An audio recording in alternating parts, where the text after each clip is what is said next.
Anandiben Patel CM હતા તોય પેલા પટેલોના જીવ ના બચાવી શક્યા. બ્રાહ્મણો કહેવાય છે કે ભાઈ બ્રાહ્મણો એમની સાથે છે. હું તો નથી. બ્રાહ્મણ ગૃહમંત્રી હતા, હરેન પંડ્યા હતા, જીવતા હોત અત્યારે. જો બીજેપી બ્રાહ્મણોની પાર્ટી હોત તો એ લોકો ખાલી ચહેરા બતાવે છે. તમારા માલધારી સમાજના હોય, દલિત સમાજના હોય કે કોઈ બી બીજા સમાજના હોય, એના આગેવાનોને લઈ જશે, એના સમાજને બતાવશે, સ્ટેજ પરથી 4 વાતો બોલાવશે, સમાજના વોટ લઈ લેશે. આના સિવાય કશું જ નથી આ વાતમાં. બીજેપી કંપની છે, એક કોર્પોરેટ કંપનીના જેમ કામ કરે છે.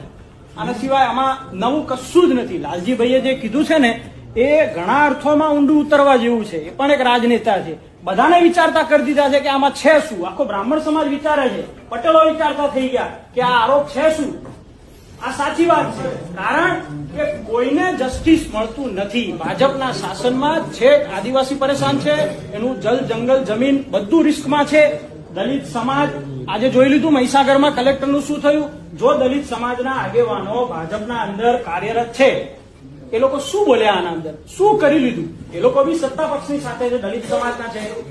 મહીસાગર વિષયમાં શું થયું, શું કલેક્ટર બોલ્યા, એના વિરોધમાં શું બોલ્યા એ લોકો. આનંદીબેન પટેલ વખતે શું ઉખાડી લીધું એ સમાજના લોકોએ. શું મરી ગયા ને 14 લોકો. એ લોકોનો જીવ બચાવવામાં ભાજપને, સત્તા પક્ષને કોઈ રસ નહોતો. હરેન પંડ્યાનો જીવ બચાવવામાં સત્તા પક્ષને કોઈ રસ નહોતો, કારણ કે સત્તા પક્ષ એ કોઈ રાજનીતિક પાર્ટી નથી. આ એક કોર્પોરેટ કંપની છે ભાજપ. આ કોઈની સગી નથી. અહીંયા બેઠેલા કોઈ બી સમાજના લોકો છે, ધર્મના લોકો છે. ત્યાં પેલા આશિફભાઈ બેઠા છે, પાટણથી સાહેબ આવ્યા છે, દલિત આગેવાન છે, 20 વર્ષ 22 વર્ષથી મહેનત કરે છે. આ પાર્ટી કોઈની સગી નથી. એટલે એ આપણે જો એને ફોકસ કરીશું ને કે એ પ્રોપર સવર્ણની પાર્ટી છે તો એવું છે જ નહીં. એ ખાલી ચહેરા આગળ કરશે અને એ ચહેરાઓની પાછળથી એ લોકો રાજ કરે છે.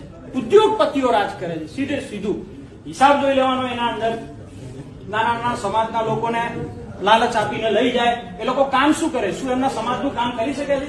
નથી કરી શકતા. જમીનોની ફાઇલ લઈને આમથી આમ